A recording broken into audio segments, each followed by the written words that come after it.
As I was browsing online, I came across a definition of dark tourism that really stood out to me. A unique form of travel that explores places associated with historical catastrophes. It went on to say, for many travel enthusiasts, it's a journey that goes beyond typical sightseeing, offering a powerful connection to the past. For my guest today, Chad Scott, that couldn't be more true. Chad has faced his share of personal challenges, navigating a difficult divorce, and dealing with health issues. And he's found unexpected insight in healing through exploring these heavy, often haunting destinations. As Chad puts it, when you're going through hell, keep going. Get ready for a powerful ride into the world of dark tourism with Chad Scott. Welcome to Journey with Jake. This is a podcast about adventure and how through our adventures we can overcome the challenges of life that come our way. While I expect you will learn some things about different adventures, this show will entertain you. Each episode will feature a different guest or guests as they share experiences and stories from the different adventures they have been on. Not only will you be entertained, but you will also hear the failures and trials each guest faces and what they have done or are doing to overcome the hardships that come their way.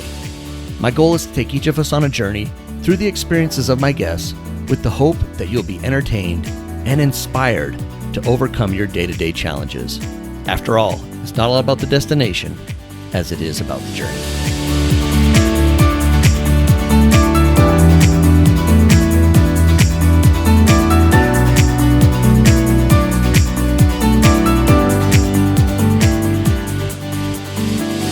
Hello, my friends, and welcome to Journey with Jake.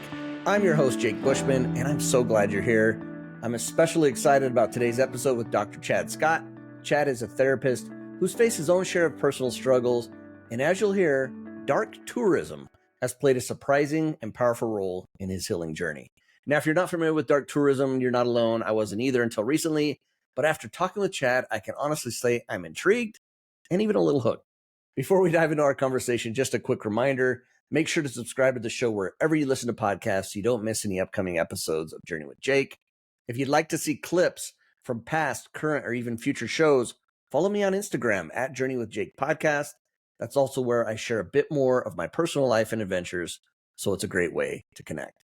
And if you prefer watching full episodes, head over to YouTube and search for Journey with Jake Podcast. While you're there, do me a favor, hit that subscribe button on the channel. Lastly, a big shout out to Podmatch, where I've met so many amazing guests, including Chad. I am also part of the Podmatch Podcast Network. You can check it out at podmatch.com/network. This conversation with Chad Scott was eye-opening, emotional, and incredibly inspiring. If you enjoy this episode, I also recommend checking out episode 141 with Bjorn Lestrud, another amazing journey worth hearing. All right, let's jump into it. Here's my conversation with Chad Scott. Well, I'm excited today. I have someone that I found who I was excited to talk to because we talk a lot about dark tourism. That's what we're going to talk about today. I don't know a whole lot about that, so I'm counting on you to kind of explain what that is to everybody. Before we dive into our conversation, Chad Scott, tell us a little bit about who you are, where you're from, that sort of thing. Yeah, so I'm a therapist. I've been in the mental health field for 25 years now. In the majority of it, I've been a therapist. I taught at a university on the side for about 18 years, teaching psychology. I'm located up in northern Minnesota, about an hour north of Duluth and about a half hour south of the Canadian border. What else? So I've been into tourism and for the entirety of my life, and went through some pretty serious health issues I ended up having a transplant about a little over a year ago, and had about 10 years of autoimmune issues, and that's kind of what it culminated in. And I found a lot of soul searching did a lot of soul searching and ended up kind of finding myself in a lot of dark tourism spots where I felt like it really mirrored some of my struggles, and saw little pieces of myself in the various places I had gone, and I wrote a book about it. So it's a memoir, but it's also talks about dark tourism spots across the world that I've been to, and how they can really impact you in your healing journey, and how it can help you build strength and resilience and things like that. So that's why I love doing Journey with Jake. I've talked to a lot of people who are adventurous. They do some adventurous things. And it always seems to come back to it's something that helps them in some way or another. It does something for them.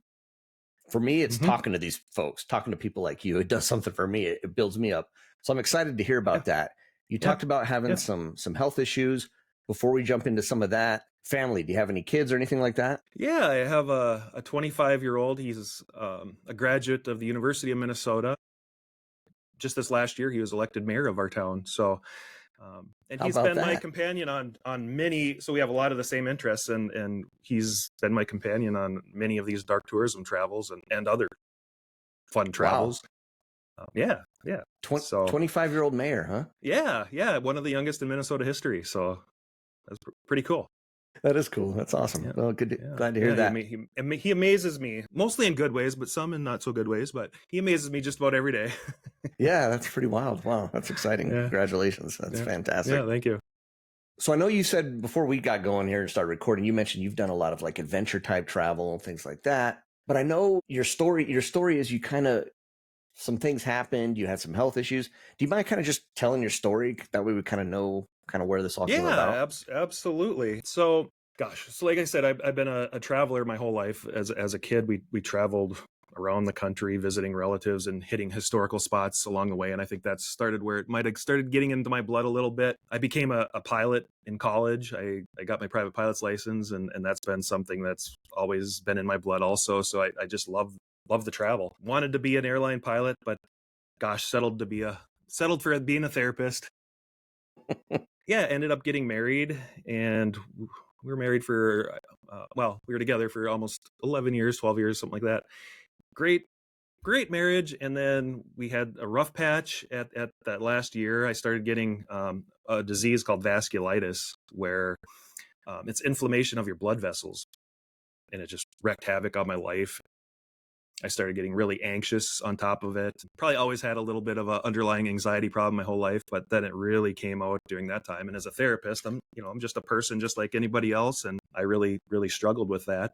And it really, my wife was going through her own difficulties with some things, and we ended up having, getting divorced because of various issues related to those things. And I had to do some soul searching. I was completely lost. I was heartbroken, drinking way too much beer, and what I started doing is going on these adventure tourism types of trips. For example, I went to Costa Rica when I left a job that I got passed over for a CEO job. And it was a place that I'd put in, gosh, almost, I think 18 years I worked at a place, and really paid my dues, and nepotism is what ended up happening. So I left there, and I had no job, had no idea what to do. And I went to Costa Rica and just did some adventure types of tourism, went on hikes and zip lines and scuba diving for the first time, and, doing all these things outside of my comfort zone. And I'm sure, you do a podcast on adventure, and I'm willing to bet coming out of your comfort zone comes up probably at least every couple episodes. 100%. I think I hear that almost every Yeah. episode. And there is absolutely no growth that comes out of a comfort zone. Growth comes out of pushing your comfort zones. And I tell my clients comfort zones are for couch potatoes. It's, people, I mean, that's depression breeds in comfort zones, anxiety breeds in comfort zones, and you need to keep pushing them. So I got back from Costa Rica, and I really still didn't know what to do. And it's kind of a funny story. I got back from Costa Rica, and I dated a girl that I actually was kind of enjoying, and I thought maybe there was something there. And she ended up marrying her ex-boyfriend while I was gone. So yeah, Wow. it was. So yeah, that was another shocker. And Do you as mind? Do I've you almost, mind if I ask you something? But before we yeah, jump in, because I'm listening to this and I'm thinking, okay, you found out you have some, what do you call it, vasculitis? Is that what it was called? yeah, yep, You got yep, that. You see some anxieties building up. You go through a divorce, so you're losing your yeah, marriage. yeah, You yeah, your job. You left your job. Didn't have a job because you got passed over. yeah, yeah. It's just you're losing so much, and then you go to Well, and Costa there's even Rica. more to the story, actually. Yeah, I mean, so I almost lost my dad during that time. It was about a Wow. month before my wife left me. About a month before my wife left me, and my dad almost died of sepsis down in Arizona. So I ended up actually getting a stomach ache while I was down there. And then, gosh, not to get too graphic, but I was passing bloody stool for a while, and ended up getting diagnosed with ulcerative colitis during that time. So Yeah, it was just a really, really dark, dark, dark time in my life. And, thankfully I had a support system that, helped me get through that time. But I was really struggling. And actually my very first trip was actually before the Costa Rica. I had gone down to Florida and just, pushing my comfort zone with various things down there. And that was a big step, just doing something by myself, without my wife. And just, and I think that's a huge thing. And I know that there's a lot of good books out there on people traveling by themselves to kind of find themselves, kind of that eat, pray, love type thing. So, where was I? Yeah, Lost my place. I keep interrupting you. So That's okay. That's okay. No, it's well, a and I wanted to ask you too, because as you're down, I mean, you're down. You're down. I mean, you're yeah. like I struggling with things. As a therapist, though, do you think that helped that you kind of had some of that background, or what's your oh, thoughts on that? yeah. I actually went. I live in a pretty rural area, and I found a therapist that I mean, I know every therapist up here, but I found a therapist that was willing to work with me, but knew me. So that was nice. But I knew enough to go into therapy because I knew I was really struggling. But I also pulled out a lot of my own coping skills. I really started meditating for the first time in my life. I've always talked to, I knew of the research on meditation. It works just as good or better than medication does for anxiety. And I was dying of anxiety, almost literally. And that really, really helped. I used to have this voice in the back of my head, not a literal voice, but just just that voice that talks to you all the time. And when I was going through the divorce, it was just like this sad poet living in my head that just would never go away, telling me about this horrible thing I was going through, and how lonely I was, and how I lost the love of my life, and it was just horrible. And meditation just completely knocked that voice right out of my head, and I have never had it since. So, I mean, I pulled out all the coping skills that I normally teach my clients, and it helped for sure. So actually, I remember where I left off now. So I got back from Costa Rica, and I still really couldn't decide what I wanted to do. So I got in my car and I drove out to Yellowstone and stayed there for a week. And I'm literally sitting in the office that I went to. This was the clinic when I was a kid. And I always thought that, oh, this would make a good mental health clinic. They moved the actual clinic to upgraded it. I own a private practice now in the clinic I grew up with. I finally pulled the pin on starting a private practice, and I was only going to do it for a couple of years until I found my direction. And 6 years later, I'm still here and I love it. So Wow, good for yeah, you. yeah, yeah. How was that trip to Yellowstone? I have a love for Yellowstone. I've been to Yellowstone a few times, and I love it. How was that trip for you?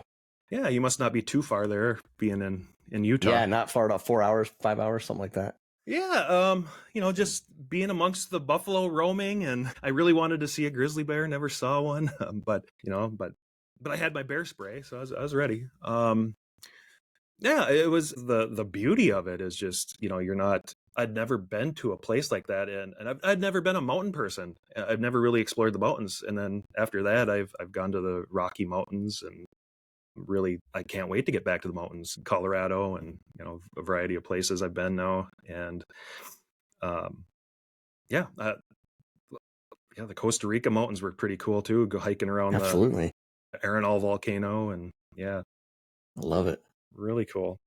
That's great. So you started your own practice. You have your own practice. You're in that office, which is cool. It's cool that you're doing that. Yeah, But this I is actually know, a little operating room back in the day. yeah, I Now love it's it. my therapy office. Yeah. There you go. But I know you said you had a transplant, what, a year ago? Like it's not too long ago. Yeah, so I did these a variety of adventure tourism things, and actually in Colorado. I don't know if you knew this, but near Great Sand Dunes National Park. Gosh, am I saying that wrong? But they have a alligator sanctuary there where they take rescue alligators from around, from Florida and places where natural alligators are from. I think they even have the Happy Gilmore alligator there.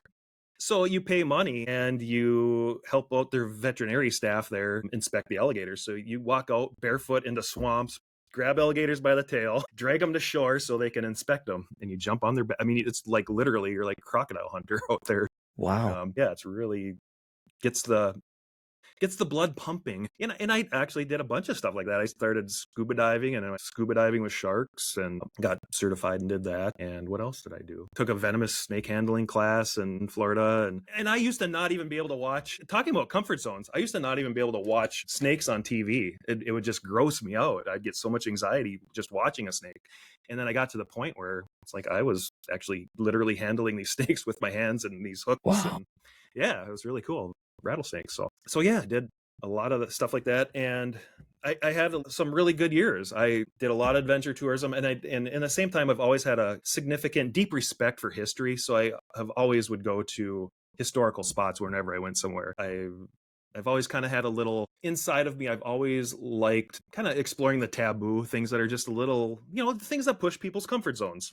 I remember National Geographic used to have a show called National Geographic Taboo, where they just, have real strange things on there. And I was just mesmerized by all that stuff. Indiana Jones is my hero, just anything that's a little out of people's comfort zones. And so I would go to places around the globe. And in the middle of this, I started getting a stomach ache and didn't think anything of it. I went to the doctor. They said it was gastritis or something like that, and take these pills. And it didn't go away. So they ultrasounded me, and I still thought maybe it's just my gallbladder hurting. And I got a call from the doctor after this ultrasound, and they said, you have, really severe cirrhosis, and the symptoms you're having is end stage cirrhosis. So literally on the couch right next to me here, just kind of staring at the sky as the doctor was telling me this, and just in shock. And not long after that, I got real delusional with, they call it hepatic encephalopathy. It's basically your blood poisoning your brain, and it starts swelling your brain. Went to the hospital, and, thankfully a lot of people die of that. And I was, it was caught early enough. My son actually found me in bed, just out of it, completely out of it. Wow. And I woke up in the hospital. So I spent 3 days in the hospital, and actually I got treated for that. And actually at that time, I went for a transplant evaluation down at the University of Minnesota, and they had thought I'd get better. They thought maybe the cirrhosis wouldn't get worse. I'd quit drinking, and and they just figured, okay, well, maybe it'll just, you'll always have an issue, but it might improve to it, so you won't need a transplant ever. And I was doing quite well, actually. For a couple of years, I was flying again, and I was, living my life. And I was actually in Oslo, Norway, and I had just gotten back from Auschwitz, and yeah, it was just an amazing few weeks over there in Europe, and was in Auschwitz, or not Auschwitz, Oslo. I actually found my great grandparents' grave when I was there. Oh, wow. And yeah. So that was kind of the main reason I went to Oslo. I wanted to see the fjords, but I was starting to get really sick when I was in Oslo, and I didn't know if it was my liver, and I didn't, I thought maybe it was, but was kind of hoping it wasn't. But I got back, and I took my blood tests, and I was just off the charts with my liver, and sent back for a transplant evaluation. I was put on the transplant list about a month later, and about a month after that, I had my first liver for me, and I went down to the University of Minnesota, very excited. And then there was a delay, and then I got sent home because the family had backed out, Wow. which was a real strange thing. Backed The out liver, last minute, I guess. yeah. Well, what ended up happening is, it took a while. The liver was in St. Louis, so it had to be flown to me, and the person was actually, well, and this is a real strange thing, is we were waiting for the person to die, and he was kind of hanging on, and and talking about the strange feeling, it's like, am I going to get this liver? And it's anxiety on my part, but it's like, gosh, I'm waiting for somebody to die. How like morbid is that? And and that's where some of my dark tourism experiences came back, also. And I can explain that a little bit later. But yeah, so the doctor wanted to do one more test since the guy was still alive, and the family said no. And the doctor said, well, this is making me nervous, and the doctor turned it down. So I'm thinking, and at that time, my lungs were starting to, or the sac around my lungs was starting to fill up with fluid, and it was getting really hard to breathe, and I was coughing all the time, and I was thinking, like, am I going to die because this family backed out, and because my doctor turned it down, because he wanted this one last test, and I got sent home, and I got a call a couple weeks later saying my grandma was going to die that night, and what was interesting about that is about 5 minutes after that, I got another phone call, and it was my liver. And they said, we got another liver for you. Get down to Minneapolis. So we we rushed down to Minneapolis, and actually my grandma lived for a couple more days. But I mean, talk about an emotional shower getting Oh, ready to man. go down to the University of Minnesota. It's like it was almost too much. Yeah. Yeah. I But mean, ended up getting, yeah. you go from thinking you're going to get one a few weeks before to going through that whole stress of that whole moment, getting there, Right. getting prepped, and then nope. And then the whole, hey, your grandmother's going to pass away, and Yeah. Yeah. here's another Yeah. call, and now you're, Yeah. yeah, that's just a wave. I can't even imagine the emotions going on with that. And hopefully I can get through this without tearing up. But so my grandma was still alive after I got my liver. And this one's emotional because I called my grandma, and she, at that time, she was pretty unresponsive to anything. But they put the phone by her, and I said, Grandma, I got my liver. And she just screamed out my name, Chad. That was the last I heard of it. Beautiful. That was beautiful. That's awesome. I'm glad you got to have that experience. Yeah, it was surreal. And then Amazing. actually the recovery was and that's where the dark tourism thing really first started. Like, wow, there's something to this, because years earlier I had gone to Parliament in the UK, in London, and I remember, I've always been interested in World War II history. And I remember Winston Churchill's, "We'll fight on the beaches" speech, and he was said to have said, when you're going through hell, keep going. And that was a time when the UK, England they were just absolutely on their knees. Hitler and the Nazis had them backed into a corner, and it was almost game over. And people started really rallying with Churchill. And so I had this phrase in my head: when you're going through hell, keep going. And I would think to that, and and it's just weird why that started just becoming my mantra when I was in the hospital. So, I was feeling really good, in terms of my physical health, but that, the surgery, I still really had to recover from the surgery part of it. And it hurt to walk. It hurt to get out of bed. It hurt, but I would have that phrase in my head: when you're going through hell, keep going. And I'd think back to the people in England, and I'd just pop out of bed and, like, I got to do it, and I did it. Yeah. I love it. I Yeah. love hearing Yeah. these stories. Yeah. Do you know anything about your donor at all? I don't know. What I do know is that he was about 50 years old, and he died unexpectedly, and he was a little overweight. That's really all I know. And it didn't have to get flown in; it got driven in. So Okay. So literally somewhere all a I little know. I closer then. wrote a letter to the family, and I haven't heard back, and that's okay. Okay. Yeah. Yeah. Well, good. Good for you. The question too I want to ask, you said you had some autoimmune things going on, stuff like that. Is that kind of what led to this? Was it drinking? I mean, what kind of led to the liver giving out on you? I mean, it probably, they call it multifactorial, where there's multiple things. It goes probably back to, I was in Mexico, I was in Acapulco, and I ended up picking up hepatitis A, and I started getting sick with hepatitis A, and then I just, from that point on, I started having just autoimmune. I don't know what the connection is, but I started having autoimmune issue after autoimmune issue. It started with a rash that wouldn't go away. It was called stasis dermatitis, and then that went away, and then I ended up getting the vasculitis, and then the colitis, and and it just kept snowballing. I definitely liked my Miller Lite. um you know in Colorado, by the Rockies, I mean, I used to say that, there's nothing better than getting, Coors Light right out of the nipple there in Golden, Colorado. And I live in a heavy drinking area, and I just, I definitely partook. And after my divorce, I did hit it a lot harder than, for a few months. It wasn't long term, but it certainly played a piece. It was, and I had a crappy diet, and Multiple things, like you said. things, multifactorial. Yeah, cryptogenic is Multifactorial. another word that they use. So it's not any one. Yeah, gotcha. All right, you started talking about dark tourism. First of all, when you hear the word dark tourism, if someone's just popping in and listen right now and they hear dark tourism, what does that mean exactly when you say dark tourism? So dark tourism is simply going to places where death, tragedy, trauma, suffering, those types of things have occurred. Oh, it's a variety of places. You can have, wars and battlefields, places where wars have been decided, like the Churchill war rooms are really cool. That was probably another piece of why that stuck in my head so much, because we went right from Parliament to the Churchill war rooms, and where he was, talking to Roosevelt during the right, the transatlantic telephone room is where he used to talk to Roosevelt.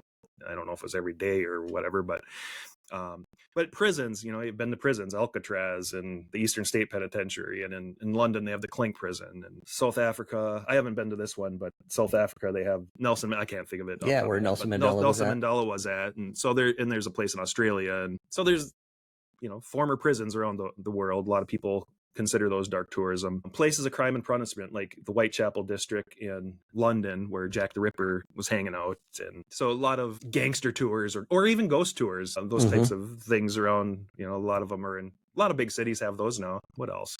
Cemeteries, graveyards. I think it first occurred was, many years ago. I actually went on one of my very first vacations when my ex-wife was my girlfriend, several years, but we were in Sloppy Joe's bar in Key West, where that was Ernest Hemingway's favorite bar, Sloppy Joe's. And we had this guy, he's wearing flip flops and a straw hat and, his Hawaiian shirt. And he comes over and talking all, kind of hippie-ish to us. And he's like, you guys got to go check out the graveyard. They have the goofiest epitaphs there. And, like I remember going there and it said devoted fan of Julio Iglesias on one of them. And another one has a guy, flexing his muscles on the, with shirtless on his tombstone, and, just weird kind of quirky things. And then there's chickens bouncing around in there, and, they have chickens all over Key West. And, and actually it was such an experience that me and my wife, we had gone to all, every time we'd go somewhere, we'd go to a graveyard.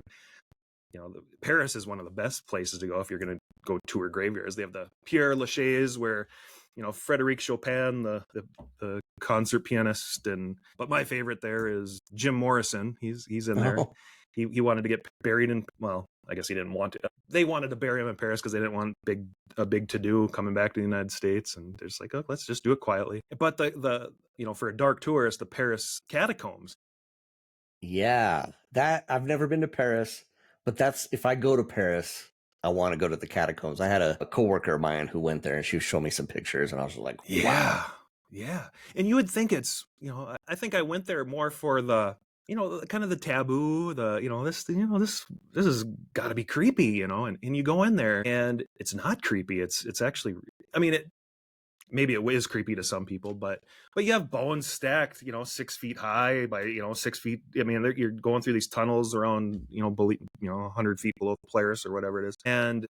But you go through there and you're thinking, like, each of these people, I mean, they had a name, they had a family, they had a job, they had, and you come out the other side and you think, like, you really respect the fragility of life, and it makes you want to live with more intention and love deeper. It just reminds you, it's like, I'm going to be a pile of bones in not that many years. And it's like, I'm not going to waste a second with my life. Is that what I've it been is there a about couple dark? times. Awesome. Yeah. And Yeah. is that what dark tourism does for you? Because you kind of alluded to it a little bit. You've had your struggles. You were down in the dumps for a long time. Mm-hmm. And then you think some people in their minds might be thinking dark tourism, that sounds kind of morbid, kind of like you go into these places where people died, or, I think of like the Twin Towers in New York City, the world, Mm-hmm. I consider that like a dark tourism spot, where Yeah. that happened. What is it that draws you to dark tourism so much? There's many reasons. I think that is probably the biggest one. If you look at, there's a concept called memento mori, and it goes back to the ancient Romans, and they used to have parades for generals, and they would have a person walking behind them when the general got a little too cocky, and they would whisper in their ear, memento mori, which means remember you have to die. It's like, try to remind them, like, don't get too cocky, you're going to die someday. But that kind of got taken by the Christians years later, especially during the Elizabethan era, 1800s London area, Europe. And, so you see a lot of skulls and crossbones and things like that on graves and things like that. And actually, there's people that wore rings, to commemorate their loved ones' deaths, and death was seen more as the kind of the flip side of memento mori, is remember to live with intention, and I think whenever you go to these places, that's something that really sticks out. And for example, when you go to Auschwitz, they have one of the crematoriums still standing, and you go in the crematorium, or the gas, it's a gas chamber crematorium, it's a combined, and you go in there and you're standing in this, it looks like a regular basement. It's just big, but you start, picturing, you go in with complete reverence for the things that have happened in these places. So I don't go in with sensationalistic motives. I go in to pay respects, to learn about history, but really to pay respects. And I really try to muster as much empathy as I can. So I try to really stand in their shoes as much as I can, for, as much as you can. And, and you can start picturing, people falling and dying. And it's not something I enjoy. It's something I really don't enjoy. But it really hits you in a way that when you walk out the other side of that crematorium, you go down the steps into it and you go out the other side past the ovens that, and you go out the other side, and it's like you're not the same person anymore. You're not a worse person, you're a better person. You're we've all heard about the Holocaust, but once you experience the Holocaust in a way like that, where you are standing on this hallowed ground, um you vow to help people that are suffering, and it's made me a better counselor. It's made me a better human. I haven't, like, I don't think I've taken more than a few seconds for granted since that time. And actually, when I went, it wasn't long after that. It was only a couple of months after that, because I went from there to Oslo, and then I ended up a couple months later having my transplant. I was able to go through that whole time. And when I was talking about laying in my bed in, the first time in, when I was waiting to see if I was going to get that liver, that first dry run, I guess, I actually, my mind would drift back to Normandy, and it was kind of weird, because it's like, I never planned that. I mean, but, when you go through these experiences, for example, when you go to a museum, you learn facts, you learn, things like that. But if you go in, and actually, when I wrote this book, I couldn't remember the facts. The facts go away. But what you remember is the feelings. So I could remember the way I felt every time I went to one of these places. I couldn't remember what the tour guide said in any of these places, but I could remember the way I felt. And I started having some of the same feelings that maybe some of the people did on D-Day, where it's like, am I going to live? Their mission was to get across that beach. My mission was to survive, and fight on. Their mission was to fight on. And it gave me strength to get through that. And I saw a picture of when I was starting to get wheeled down, and I'm coming from a person who had severe anxiety. I mean, it was severe. I had almost no anxiety going through all of this. I was actually, during I didn't even talk about this. I was giving what they call a liquid biopsy during my whole liver disease. And I tested positive for liver cancer. And then I had a MRI, and sure enough, they found a nodule. And they're like, well, with those two things combined, we almost can guarantee it's liver cancer. Well, liver cancer has a 5% survival rate, but, lucky they caught it early. And I had to, every 3 months, I had to go get an MRI. And, the nodule didn't go away, but it hadn't grown. And it's like, okay, oof, go through. And, 9 months later, the nodule just went away. I don't know what happened. So it wasn't liver cancer, but they were just waiting. Like, if it grows, then maybe we can get a transplant. And if it doesn't grow, we really can't do anything about it. They're just going to wait for it to grow. And it just went away instead of growing. So went through that with almost no anxiety. And then I saw a picture of me getting wheeled down to the operating room, and I didn't remember having any anxiety. It was kind of struck me as odd, because, like, for somebody who had such anxiety all their life, especially for that year or so when I was going through, like, that dark time I was having, even a few years I had it, I had almost no anxiety. The only time I had anxiety going through that, they tied down my arms, or they started to. That bothered you. Okay, I said, okay, I'll take the pill now, because I was feeling, I'm like, I want to remember this. This is kind of cool in a way. I mean, in a way, it was an adventure. You talk about adventure, you're not going to get a better adventure than being on a transplant list and waiting for a transplant. And if you can do that with a mindset focused on like tomorrow and what's ahead, and just loving every second, and kind of, I gave myself permission to, like, I'm not going to fear dying. Like, and being in all these places where so many people have died, being in all these graveyards, and, which is another big piece of dark tourism, is going to these graveyards, like the catacombs, and seeing death in that number. And, it just kind of, you don't feel so alone. You feel like you're comforted by your experiences. So when I say these dark tour, when you're talking about, it sounds morbid. It's, that it is morbid, but it's morbid in a way like you're going to a close relative's funeral. It's like you don't want to go, you don't, but you need to go. It's something you have to do. And if you didn't go, you'd feel guilty, and and you do go, and you're glad that you did, and you get something out of it. You honor them, and you also have the memories that are created, it just affects you more on an emotional level. And that's what dark tourism really does. And you have all kinds of reflections when you're going into these places. It's not just, when I went to Hiroshima, I went in with a bunch of school kids that were, probably like in the 10-year-old age group. And there's a big mural when you go in there, and it shows Hiroshima and how beautiful it was. And at the very end of it, they have these school kids in this mural, and they're life-size school kids. It's black and white. But then I have these school kids that I went through in their black and white uniforms looking at these black and white pictures. And it was almost like a mirror image. And then on the wall right next to it was a clock stuck at the, a very exact second, the time that the bomb fell. And and then you go into the next room, and that same mural is there, and there isn't a thing standing. Everything is just blowing up. And then you're going through the museum with these kids, and I was sick going through that. It reminded me of Auschwitz. I was absolutely sick going through Auschwitz. I was absolutely sick going through the Hiroshima Museum.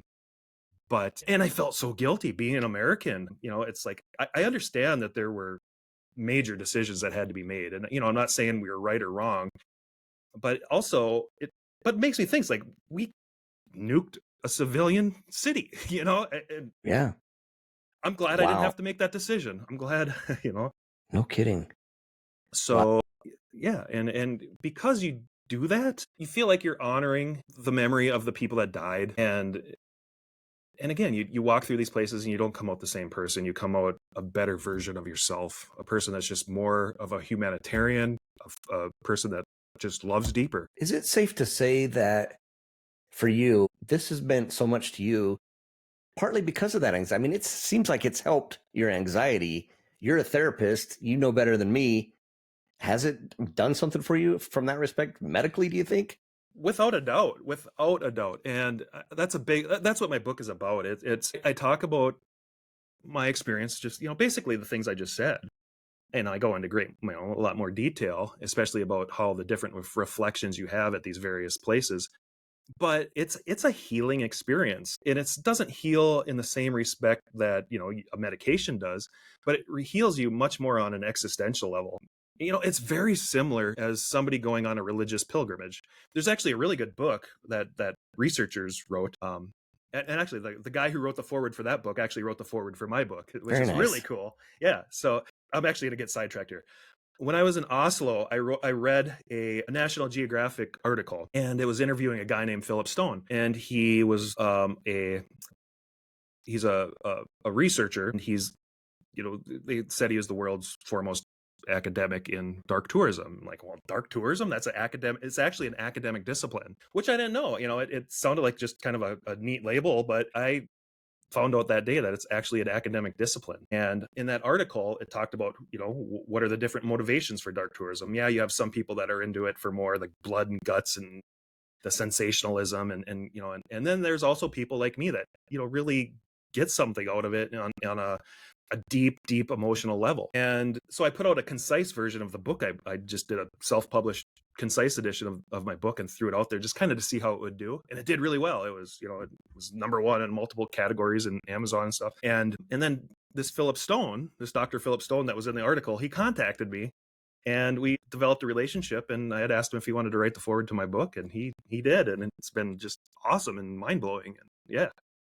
It's But anyway, fantastic. kind of hopping back to what I was saying is dark tourism and religious pilgrimages, there's a huge overlap between the two. So when people go to Jerusalem, actually, I write about Jerusalem. I have a half a chapter about Jerusalem, and because Jerusalem has a lot of dark things that have happened there, but it felt a lot like a dark tourism spot to me. And I went there when I was going through my health crisis. I'm like, I got a tattoo from Jerusalem, which is it's the Jerusalem Cross, and it's actually the oldest tattoo shop in the world. It's like 18th generation tattoo artists in the family are, so this kid gave me this tattoo, and 18th generation in the oldest tattoo shop in the world. It's in Jerusalem. But anyway, I went there when I was going through my whole religious thing. It's like I had to take a crash course on religion in case I, didn't make it, I guess. I really don't know why. And then right from there, I went to the pyramids of Egypt, and, and which is another, in the same chapter, I write about the Egypt in the Valley of the Kings and King Tut, and, coming face to face with his mummy in his tomb. Yeah. So big overlap in what you get from religious pilgrimages and dark tourism. Love it. This is fascinating to me. And as we're talking, in my mind, I'm like thinking, I've been to some dark tourism places that I just never really thought of that. But yeah, I mean, I think of Oklahoma City. I've been to the bombing site. I mean, 100% that's a place. One place that strikes me that I went to that probably isn't considered dark tourism, but it felt like it was to me, was I went to Mount Vernon, and I saw, Sure. Washington's tomb. And Yeah. also I was in the room that he died in, that he had this coughing attack, and where he died. Oh, really? Okay. It was just, like you said, I came away from there kind of different than when I Well, when I went would there. I would without a doubt call Mount Vernon a dark tourism spot. Slavery, 100%. Yep. plantations. Absolutely.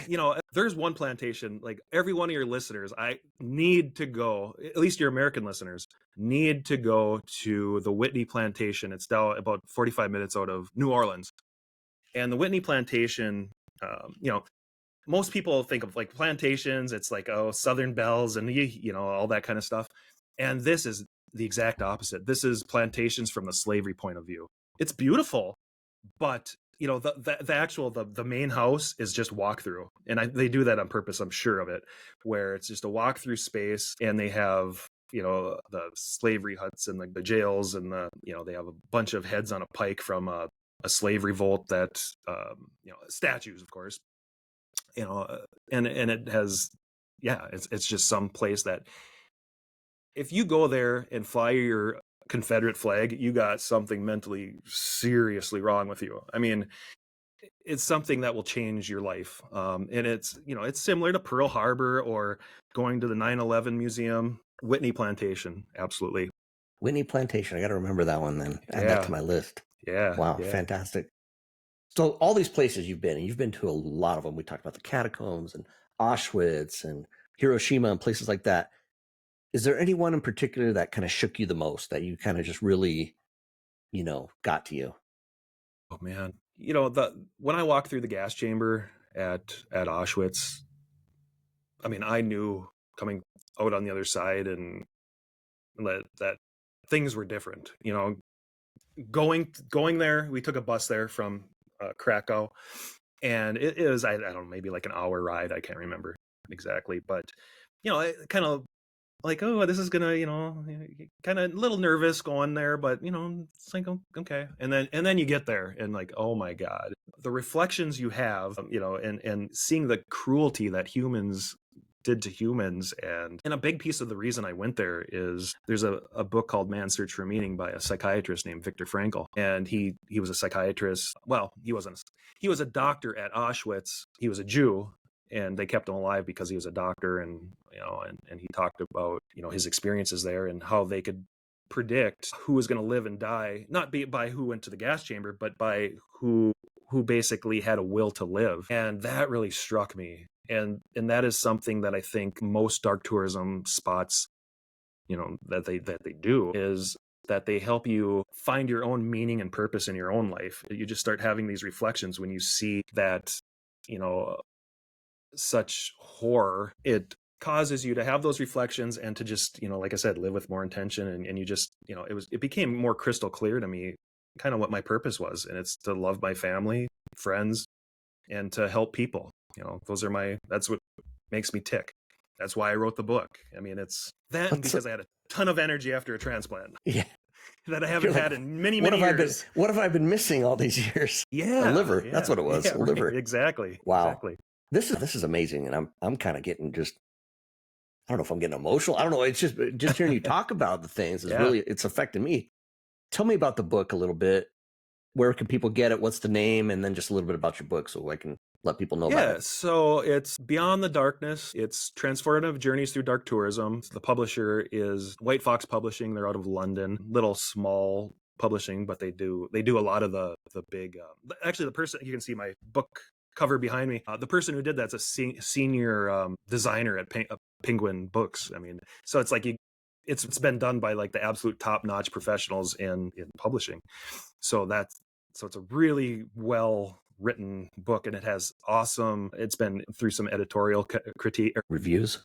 reviews. Yes, thank you. And it's, San Francisco Book Review called it, rare and unforgettable, and it has had just, several. You can read about it. You go to drchadscott.com and you can see all the different reviews. And I literally could not have written better reviews for myself. So that's how good the reviews are. And I'm actually not kidding about that. But you can get it on Amazon, any of the normal bookstores online, and kind of hit or miss on if they're going to be in a bookstore near you. Thank you for sharing that. Yeah, I'm excited to get the book. I'm definitely going to get the book because I'm excited and intrigued about. Well, thank plus, you. I've loved our conversation here.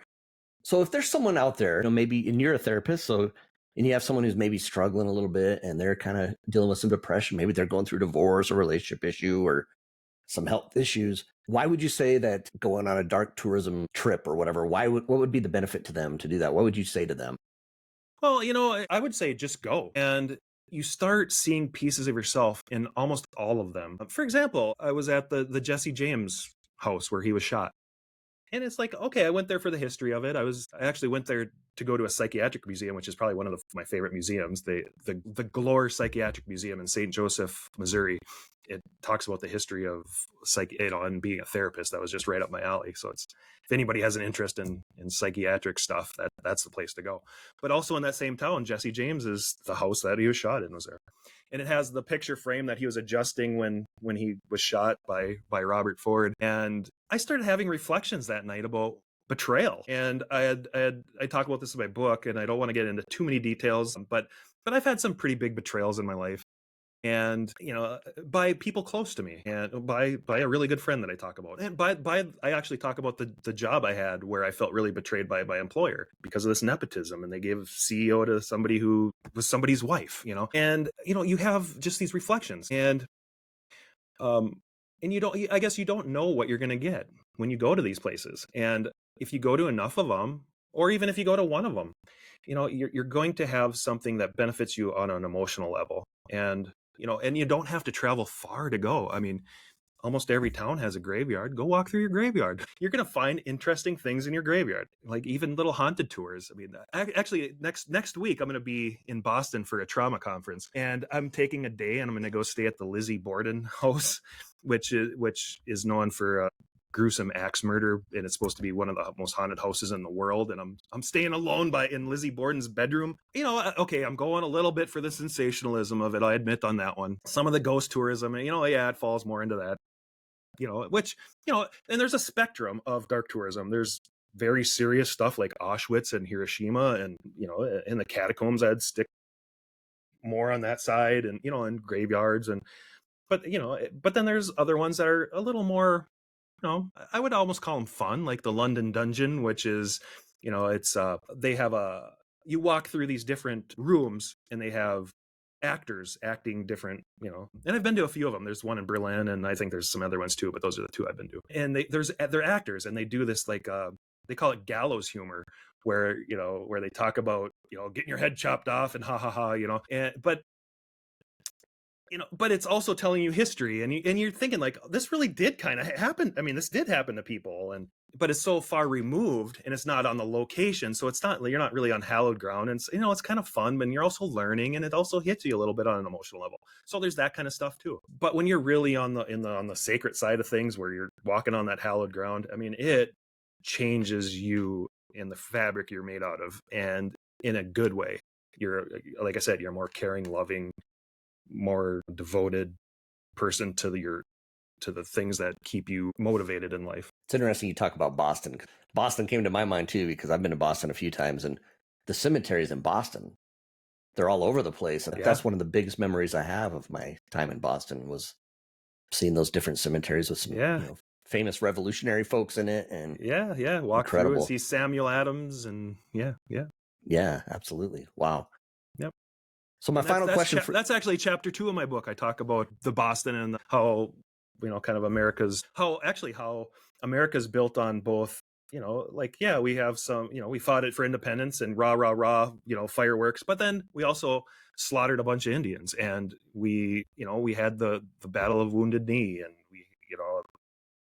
places like that. And I talk about that. It's like, it's not all about fireworks. We did some really bad things too, just like Absolutely. Hiroshima. And it's like, some things, the rise to America is in part is it should be mourned, some of the things we did. And, and I'm not saying that because we should be ashamed of being Americans. We should love being Americans, but we have to realize that, we hurt people too. And that is part of our history, and acknowledging that also, and slavery, and, and all these things, acknowledging that stuff brings together a shared unity that we all have, that it's like, let's get through this together. Let's not have outcasts anymore.